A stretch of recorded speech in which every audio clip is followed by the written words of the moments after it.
Sigmund Freud, pelopor psikoanalisis dan penjelajah alam bawah sadar. Sigmund Freud adalah seorang ahli saraf dan pendiri psikoanalisis, sebuah pendekatan revolusioner dalam memahami kepribadian, perilaku, dan psikologi manusia.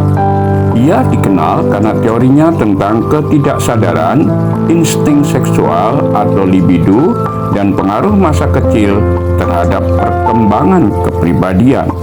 Nama lengkapnya Sigismund Shlomo Freud, lahir pada tanggal 6 Mei tahun 1856, tempat lahir Freiburg, Moravia, sekarang Nisborg, Republik Ceko, warga negaraan Austria, meninggal pada tanggal 23 September tahun 1939 dalam usia 83 tahun di London, Inggris. Freud lahir di keluarga Yahudi kelas menengah di Moravia. Ayahnya Jakob Freud adalah seorang pedagang wol, sedangkan ibunya Amalia Nathanson Freud sangat menyayangi Freud dan memberinya perhatian khusus.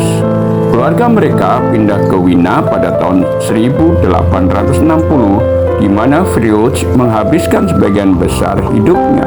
Tahun 1873, Freud masuk ke Universitas Wina untuk belajar kedokteran. Ia tertarik pada penelitian ilmiah dan bekerja di laboratorium fisiologi di bawah bimbingan Ernest Bruck.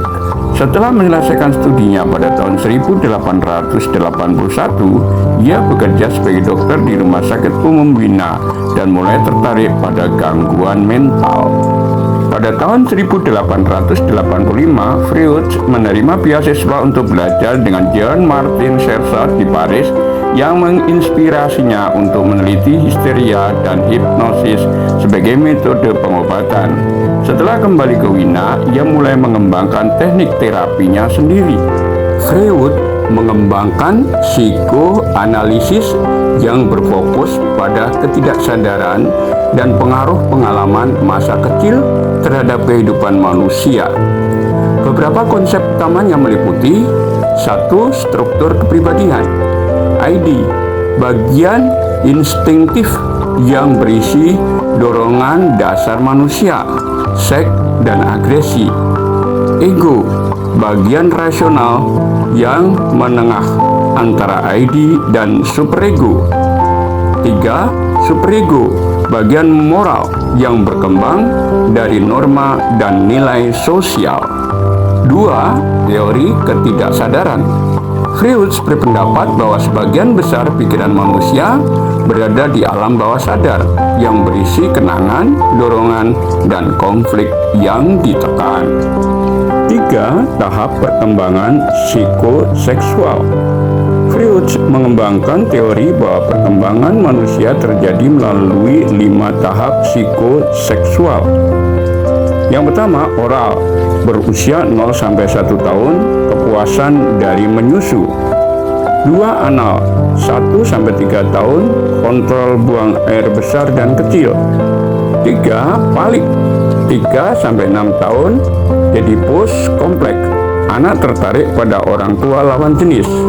4. Latensi, 6-12 tahun, fokus pada pendidikan dan hubungan sosial. 5. Genital, usia 12 tahun ke atas, yaitu ketertarikan seksual matang. 4. Teknik psikoanalisis. Freud mengembangkan metode asosiasi bebas, di mana pasien berbicara tanpa sensor untuk mengungkap konflik bawah sadar mereka. Dia juga menggunakan analisis mimpi untuk menafsirkan simbol-simbol dalam mimpi sebagai representasi dari keinginan yang ditekan. 5. Kontroversi dan kritik. Teori Freud sering dikritik karena kurangnya bukti ilmiah dan metode yang tidak dapat diuji secara empiris. Beberapa ahli menilai pandangannya terlalu menekankan seksualitas dalam perkembangan manusia. Namun meskipun banyak kritik, pemikirannya tetap berpengaruh dalam psikologi, sastra, dan budaya populer. Kehidupan pribadi dan tahun-tahun terakhir. Freud menikah dengan Martha Bernays pada tahun 1886 dan memiliki 6 anak.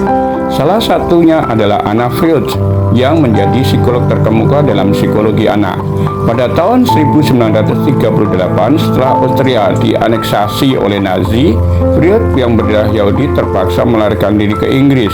Ia meninggal pada tanggal 23 September tahun 1939 akibat kanker rahang yang dideritanya selama bertahun-tahun. Warisan dan pengaruh Sigmund Freud. Meskipun beberapa teorinya diperdebatkan, Freud tetap dianggap sebagai salah satu pemikir paling berpengaruh dalam sejarah psikologi.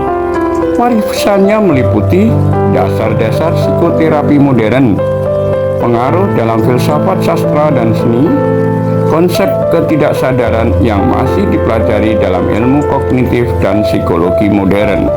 Sigmund Freud adalah pelopor dalam studi tentang pikiran manusia. Teori-teorinya telah membentuk dasar bagi banyak cabang psikologi modern, meskipun tidak semua idenya diterima secara luas. Terlepas dari kritik, pemikirannya tetap berpengaruh dan menjadi bagian penting dari sejarah psikologi.